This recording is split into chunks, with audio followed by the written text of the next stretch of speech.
Hi everyone, it's Tawney. If you are new to my channel, thank you for checking me out. If you are not new to my channel, thanks for coming back. It has been quite a while since I've filmed a video, and I didn't want to start this video with the whole where have I been, what have I been up to, why I haven't been filming, because I feel like it's so overdone, and I've done it before myself. So I didn't want to do that again. Long story short, I have lost like any speck of inspiration I could have had for filming a YouTube video.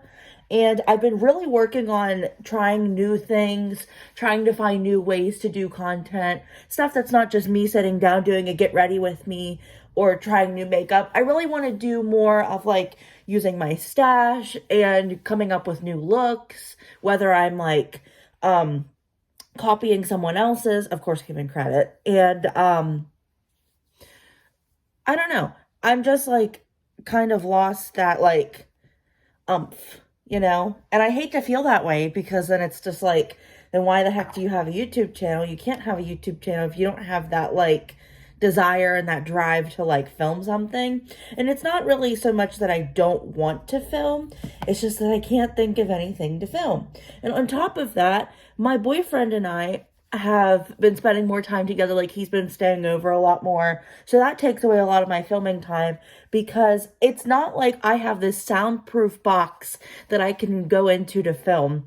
My bedroom is literally sharing a wall with my living room, so I have like no private space to film a video unless I were to go down to like my storage room or like my laundry room, and even that's not like a great setup. Like, I don't want to have to do that.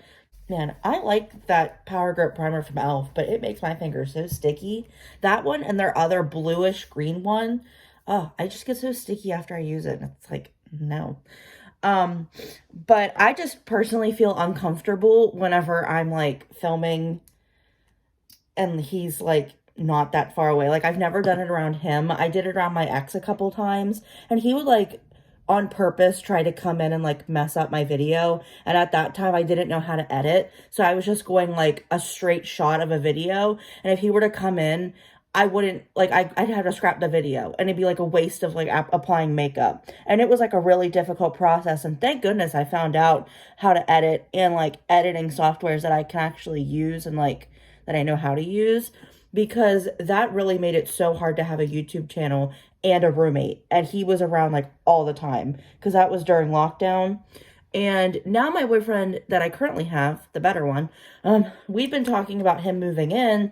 And then I'm like, well, if he moves in, when am I going to have time to film a video?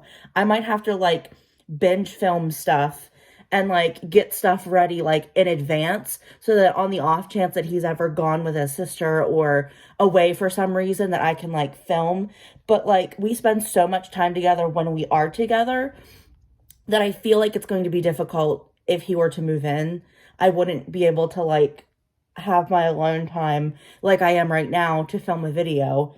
And I don't want to like let my YouTube channel just fall just because I have a boyfriend who's living with me. But at the same time, like, it still makes me nervous, the thought of like filming around him, because he doesn't quite like, he gets YouTube from like the gaming YouTube perspective. Like, he totally gets that people film themselves, but it's more so they film the content they're like playing. They're not showing themselves, and I have to show myself because it's makeup. You know what I mean? I can't tell if that was hair that touched my nose or the blender, and I'm a little nervous because I don't want concealer in my hair. If you'd noticed, we're doing a slightly different technique because we're testing out a new foundation, and it is a powder foundation. I just used the new Maybelline Superstay Activewear 30-hour concealer. I tried the other Superstay foundation or concealer that they had, and I didn't hate it, but it wasn't like a favorite. Like, it didn't really do a whole lot. It just kind of was like, okay, it was a good one, like if you had it and you needed to use it, sure, but in the moment it was not like my favorite. Like, you know what I mean? If it doesn't wow me on the first application, it's not usually going to wow me in the future, and that was one that I just kind of like meh about. And I was gonna do a comparison, but it turns out that I've already gotten rid of the old one, which I thought I would have kept it for a while, so I'm not sure why I got rid of it.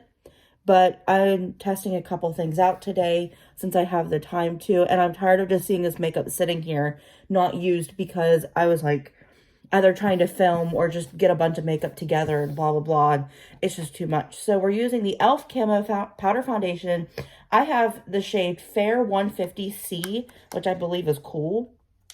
And this is what it looks like on the inside. This is a little bit yellower. I think my options were kind of limited when I picked this up. I think I got this at Walmart, but I'm not sure. My boyfriend was like, $11, that's expensive. And I'm like, well, video games are 60 bucks if you get them for the Switch. So, you know, makeup is kind of cheap in my realm if you think about it. Like, this would be like a discounted, you know, video game. But it comes with one of these little like puff thingies, and I am going to use this for the application because this is what I did with the L'Oreal powder foundation, that I feel like I want to give it like this kind of a shot, like just see how I feel about it with the puff, and then I'll go in either with a beauty blender or with a brush of some sort and go from there. But I feel like this is the best way to get the most coverage and the best application to start off with, and then I can like blend out how I feel about like after that. It's coming off really nice. It's giving me like retro like mom vibes. Like I feel like this is something my mom would have used. Like she had a powder that looked like this and it would make the puff look like this, and your puff would get all gross and you like just had to buy a new puff to like, you know, get a clean one because that one was never going to get clean and no one ever cleaned them. As far as I remember, mom never cleaned hers. This is what it initially looks like putting it on. It looks like a fair bit of coverage, but all of my pores are coming out. I don't know if you can tell, but all right there, all of the pores are coming out. So I'm not a big fan of that, but I feel like that's just a powder. I feel like that's something that's just going to happen. Then again, they do have powders that kind of cover your pores. So I don't know. But we're going to still give it a shot because like, why not? I missed my puff and got my fingernails. They are ridiculously long and growing out, as you can tell on my finger here. I am cheap, and it took me like a year to convince myself to even get nails, which were these. So I doubt I'll be getting any new nails soon. Plus, I'm also very poor, so I can't afford to like constantly keep going to get my nails done. But I've had these for over a month, and they've lasted really, really well. So I like can't complain. The place I went to was super nice. It was very clean. The people were very, very like, you know, nice and quick. It took me a while to get to the table where they were actually working on my fingers and doing my nails. But I didn't mind waiting because it was a Friday and I had no other plans. But I did call ahead and they didn't seem to like my appointment meant nothing. But I found out that that's like kind of a thing when you go get your nails done. But I am too poor to go get them done consistently, which is why I'm leaving mine on until they fall off. I wanted to get Easter nails done, but I'm not quite sure I'm like actually going to. Okay, back to the makeup. I like the way this is applying, but I think, and because it's a powder, I feel like this is kind of a redundant statement, but I think that it's coming up a little too matte for me, and I like a good matte foundation. I'm not quite as into them as I used to be, and I think that's just because, like, my skin is looking better, that I don't quite need a matte foundation. Like, I've kind of, like, I figured out my skin and, like, the oiliness, the dryness, the areas that are like more concerning than others. I've kind of figured all of this out, which I think was like the big thing back whenever I was like actually starting makeup, was like figuring out what worked for me, what didn't work for me, how I can like adjust it, which is like the craziest thing. And I feel like that's like the most important thing when doing makeup, is figuring out your skin type and what products work best for it, in terms of like your skincare, your base products like foundation, concealer, powder, primer. Primer is a big one if you use primer. I know some people don't use primer, and that's totally on you. I've gone days where I didn't wear primer and didn't quite notice a difference, but then I've also gone days where I didn't wear a primer and I like was oil city for like a while. So I feel like it just depends on the foundation if you do need a primer or not. And I think that goes the same way with a setting spray. But for me, I think setting sprays are like 100% necessary. But that's just my personal opinion. I'd like to know yours in the comment section, because this is like a big debate in the beauty space here on YouTube, is if you use primer and setting spray. So overall, I really like the way this is applying. And I can still see a little bit of like this is an area where I have just like blemish, like marks, like leftover marks from like old pimples and stuff. And I do have one that's like right there that I have been picking at, and I think that's why it's staying. But other than that, it's not too bad. This one did cover up some of the discoloration on this guy. He's like never leaving because I can't let go of him. With these nails, I can't quite pick at my like pimples and zits and whatnot anymore. And I know this is kind of gross for some people, but I can't pick at them anymore. So it makes it really hard for me. Like, I'm having a really hard time with it personally because that's like my favorite thing to do. I am Tawney Pimple Popper, but, and people know this about me in my personal life. But with the nails, I can't do that. But I feel like it's helping my skin by me not picking. So I'm like, maybe I should get nails because it's like a good thing that I can't pick at them, but I want to pick at them, and it's bothering me because of like my nails are so long that like to try and get down to my finger, it's like impossible. So now I'm going in with a powder brush, and I'm just kind of like running it over my face just to see like, I don't know what it would do. I feel like I'm still getting a good bit of like a sheen right in my cheeks area. And I can't tell if that's just my light or not. But I feel like this is like actually kind of decent. And I really like this. Like, I feel like e.l.f. kind of did a good thing. Like, they kind of did something here. I'm going to do my brows. And I will keep you guys along for the ride for this one. And then we will chit chat because I have not filmed a video in a hot minute. And I am kind of struggling with the thought of not filming a video, to be honest with you. Like, I am so used to filming videos every week, putting a video out every couple days. It's been like 2 weeks, and like this whole 2020 has been kind of rough. Like in terms of filming, I mean 2022 has been kind of rough in itself, but that's just a whole nother thing. I watched a video by, RF Stein or something. I can't think of what she pronounces it, like she says it, and I can't like grasp the pronunciation, but she does videos here on YouTube. She does a lot of like water cooler convo makeup. That's like her big thing, where she'll talk about a topic and do like a makeup look, and they're always very interesting makeup looks. Some good, some bad. Like, just personally, I don't personally like some of them, but that's just my own opinion. She does very creative looks, and I think she's a very interesting person, and I love her opinion on like topics in general. Like, I just think she's one of those people that like just has like a good, you know, she's like easy to listen to. She'd be a good podcast person, and her laugh is really funny too. So if you like somebody who has a good laugh, like, check her out. She filmed a video that was like, the beauty space on YouTube is dying off and the beauty community is dying off. And that kind of made me sad. I'm not going to lie. I was quite upset about that because I became a fan of beauty YouTube back in, I believe, 2016, somewhere in that range. My sister had been watching Laura Lee, and I have not watched Laura Lee in a hot minute, actually. And I've heard that her new stuff is kind of decent, that like she's actually a good person now. See what happens when you're not friends with Jeffree Star anymore? You become good people. That's some tea right there. Don't know that from personal experience, obviously, but from what I've seen here on YouTube, your wealth does not go up, essentially, in like my mind, but your personal growth definitely does. And I feel like that says more about your character than your money does. And back to what we were talking about. And my sister got me to watch Laura Lee, where they would post videos about like how to apply your makeup, how to do this, how to like, if you're looking to try falsies, this is how like you could watch a tutorial on how to do that. Like, I feel like makeup YouTube back then was very, I feel like it was just about the fun of makeup. It wasn't about trying new products. It was about like trying new techniques, figuring out what worked. New makeup was kind of one of those things that was talked about, but it wasn't the sole focus of what you were doing with the product. Like, it wasn't the point of your channel. And I feel like that is the most important thing when we think about what YouTube used to be like, and back in its like heyday, or at least my heyday, what I would consider the heyday, is that it was very, like, it was about the makeup. And then it turned into more of a consumerism thing where it was, let's buy the new product, talk about it, convince people to buy it. And I feel like that is important in makeup, and I'm not saying that's not a valid thing.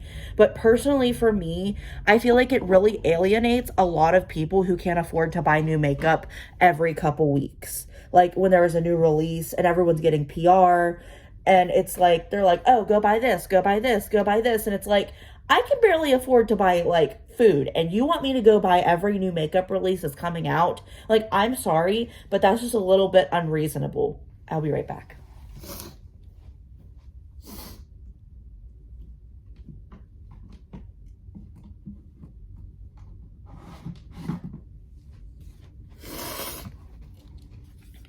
Okay, we're using the Sultry Palette from ABH today, since I watched the Smoky Glow video about the downfall of ABH, and it makes me sad to think about the old YouTube, so I'm using it to try and cheer me up a little bit. And this is a great palette anyway. So I feel like a lot of times the YouTube, the beauty space in YouTube went from the love of makeup to the love of hoarding makeup, which I feel like had its own phase, and I think PR definitely had like, I feel like that was definitely a cause for that, but you can't quite blame PR when brands are putting out products like so much. I feel like it was almost competition for brands to put out new makeup, to put out new things that like people want to see, and like it was just like, oh, this brand put out a foundation, I need to put out a foundation. Everyone was putting out matte foundations all at the same time. Then whenever they realized that matte foundations were kind of just meh, they're okay, they all decided to start putting out dewy foundations. Then whenever they realized that some people didn't like dewy, but they didn't really like matte, let's meet them in the middle and create a semi or a demi matte or a satin type formula, something very fresh. So then fresh wear came out, and everyone had to dip their toe in it, and everyone had to get involved in it. And I don't think that's necessarily a bad thing, but it kind of creates this like hyper consumerism, like everyone is gravitating towards those types of releases where it's like we have to try every single product that is in this realm. We have to try every fresh foundation and then compare them all. So then every consumer who's watching YouTube, somebody like me, felt like they personally had to go out and try all these products. And it wasn't so much about finding the right one. It was about getting everyone. And I think that was the main problem, was that everyone wanted to have every item. And I'm not gonna lie, I've fallen into that trap, and I am still in that trap when it comes to eyeshadow palettes. I have a whole top shelf of my my bookshelf here that is like solely eyeshadow palettes. And I think it's just the way they're organized. I could probably slim it down a little bit, but I don't want to get rid of any of them. That's kind of the whole thing. I'd like to keep what I have, but it's like I have so many, and it was never talked about in a way that like we should pick one. It was just we should have them, and them meaning like all of them.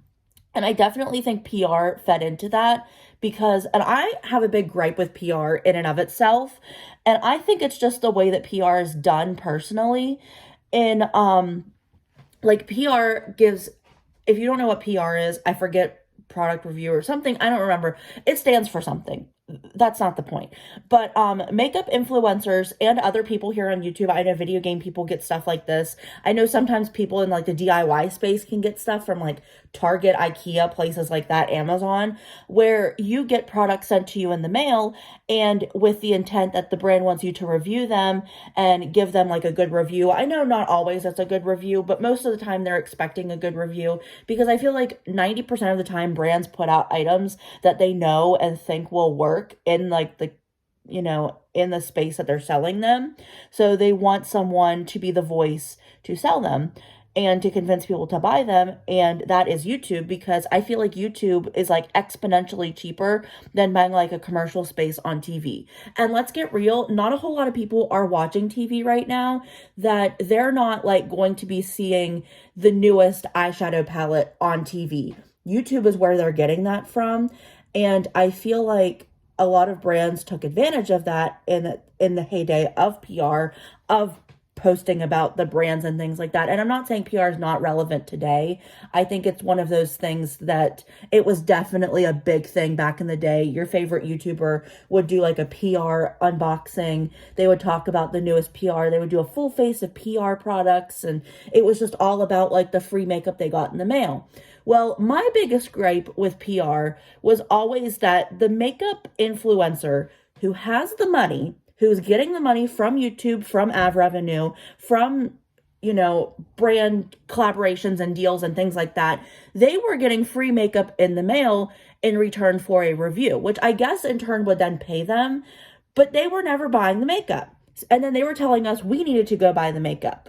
Well, I'm effing poor, okay? And I don't mean to say this in like a Shane Dawson way. I mean to say this in like, I had to postpone getting groceries until payday because I didn't have enough money to buy groceries, poor. Like, I'm not like Shane Dawson living in a mansion. Oh, I'm poor. I'm like, I don't have enough money to afford necessities, poor. Like, I at least have a roof over my head, but like, it's still pretty rough. You know, I am like low middle class, right above being poor, but not poor enough to get assistance from the government. And which that's its own gripe, but that's not what I'm talking about today. But PR, I feel like kind of is a win-win for makeup influencers, and is like sort of a win-lose because they have to give out free product from the person selling the makeup from the brands.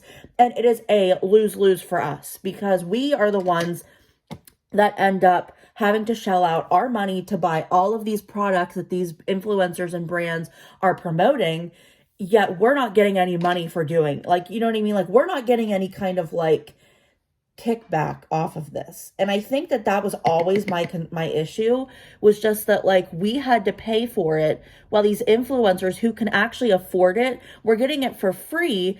And I just kind of felt like it should have been almost like, oh, there's this one brand where you buy clothing, and if you don't like it, you send it back and you don't get charged for it. But if you do like it, you keep it and then they charge you for it. I feel like that's how PR should work. And maybe it can't work that way, and I just can't think that way because I'm just so bitter and like have my bias about it.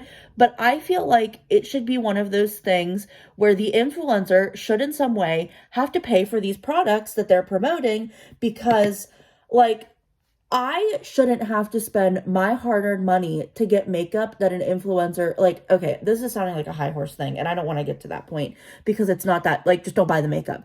But it's just like, why should I, the poor person, have to put out my hard-earned money for an influencer to get it for free? That's my biggest gripe. I think that's where my problem lies, and that's where my anger lies. You can tell I haven't put makeup on in a while because I am, like, crying, like I just watched Finding Dory, or Finding Nemo. I guess both of them are pretty sad in themselves. Okay. It like won't stop. It's just like gushing out of my eyes. I hate that. Oh, okay. Okay, well, my inner corner highlight is going to be like really freaking great today, and my brow bone highlight, because the tears have now made the brush wet, and it's now like making the product super intense, and I don't want it to hard pan in the palette because I like this palette. I want to keep it around a while. I'm one of those, I'll keep a palette until it starts smelling or it starts getting mold in it. Okay. Yeah, I think that looks really nice. I like that. Okay, now I'm going to use the Milani highly rated anti-gravity mascara. I have mine in the blackest black shade you can get. Anything that's like super black, that's what I buy. And I think that like PR is just one of those things that I understand the benefits of PR. I understand why it's beneficial for brands to send PR, for influencers to get PR. Maybe I wouldn't feel this way if I got PR. I feel like I'd become one of those people that was like out of touch, and PR would kind of like be the reason for that. Like, oh, look at this free makeup. Let me do a review on it. Like, and I feel like that's part of the reason the beauty community kind of like came to a lurch, was that PR became this like big thing, and then everyone had to go buy everything, and everyone was promoting their like super luxurious makeup rooms and makeup closets and drawers and their, you know, IKEA desks and everything. And it was just all about having the most makeup, having the most lipsticks in a drawer and the most, you know, foundations and stuff. And it was just like, your products are going bad inside those drawers and you're not using them enough to like get the use out of them that they need. And how are we as consumers, as normal people, supposed to go through stuff when a lot of us, not saying me because I'm not this way, but a lot of people are like, they find a product and they will use it to death. And okay, good. I was hoping I didn't get any on my cheek. But a lot of people are like, we'll use one product until it runs out, then maybe we'll switch it up. But they're very loyal to their like what works. And there's nothing wrong with that. I cannot fault people for that. What I can fault people for is when they buy shitty makeup and then they expect it to be like their ride or die products. And they're like, oh, look, I'm wearing this like super horribly formulated CoverGirl eyeshadow, and this is like all I'm wearing. And it's like, oh, there's other brands that put out better stuff, and this is going to be your ride or die product. Like, ride or die products should be like the best products ever, not like the shittiest, cheapest stuff you can buy. Oh my gosh, am I crying today? Nothing's that emotional. I mean, I spent some bells to buy some turnips and Animal Crossing this morning, but that's kind of it. But I just kind of like, I think that's kind of the biggest reason, is just like it became a hyper consumerism thing, and that's not what people actually wanted, but that's what it became. And everyone just felt like they had to compete with everyone else to have the most makeup, the best makeup, to have like the most of one brand, to like have one brand's whole collection of products. Like, it was insane. And I still feel like it's kind of the same way for a lot of us consumers, that like some people, I know like me, I want to collect every makeup product because in that way I have it. And I feel like that's more on like, I don't have much, so I feel like I need to get everything and like just hoard it all. Like, I went through a phase where I just bought every makeup product I saw ever because it was makeup and I like needed the makeup. You know what I mean? Like, I just had to have all the makeup. And it's like, you don't need that much makeup. Like, I don't like the dark black on the outside of my eye, but I'll deal with it. But I don't like it that much. Oh my gosh. I want to like this palette. I know I like the Sultry palette. I think it's just the look I did is terrible. This is why palettes, when they have crazy shades in them, I can't make them work, because how am I supposed to see a look that like goes together? Like, I'm not going to put a bright pink and a bright blue in an eye look unless I'm doing some sort of rainbow funky look. That is never going to be something I'm going to like gravitate toward. So it's so hard for me to see a palette that looks like that and try and imagine what I can do with it. And I hate that, like, the thought of the makeup space kind of disappearing and, like, beauty YouTube kind of falling out. I kind of wish that it could be one of those things where, like, it just stays around forever. You know what I mean? Like, that's what I would prefer. It's just where we have makeup YouTube for the rest of our lives. Like, this is what I started with back in 2016. This is what got me into the love of makeup. And the thought of it going away and we not having it makes me really sad. Like, I want to know your thoughts on it, because I'm, like, very upset about this. Honestly, like, I feel like if we were to get back into the makeup and back into being more creative with our makeup and, like, how we're, you know, applying it, using it, the looks we're doing, sort of how, like, TikTok is going. And I hate to, like, give props to TikTok because I don't like TikTok. But, like, I feel like that would be the best way to save, like, makeup YouTube. And I don't think it's going away, but I definitely think a lot of people's desire to film beauty content and beauty makeup and things like that is very, like, low. Like, I'm getting that way. I've noticed a lot of creators feeling that way. And I hate to see it, because it's like people that used to put out like 5 videos a week are now putting out like 2 because they have no motivation to keep filming anything more, because they're kind of like lost that love for YouTube. And I hate that. And I just kind of would like to see it like get better, you know? back to the makeup. So I really like the concealer. I think I'm gonna have to wear it the rest of the day. The powder foundation looks like I'm wearing a regular foundation, so I'm definitely gonna keep using that. The mascara is all right. I think it's okay. I'm gonna have to keep using it, and maybe if the bottle like opens up a little bit more, like you know how once you open a bottle, then it like starts to work better. I think that'll help it a little bit. I think that was like all the new products I had actually used, but I really liked a lot of them. I think that's kind of all the new makeup I actually have to try out. So at least I got through all of that, thank goodness. Let me know if there's any new makeup you'd like me to test out, any video ideas you have, put them in the comment section down below. Don't forget to like, share, and subscribe. Ring that notification bell down below so you get notified when I upload my next video. Stay tuned for that one, guys. Thanks for coming, and I'll see you next time. Bye.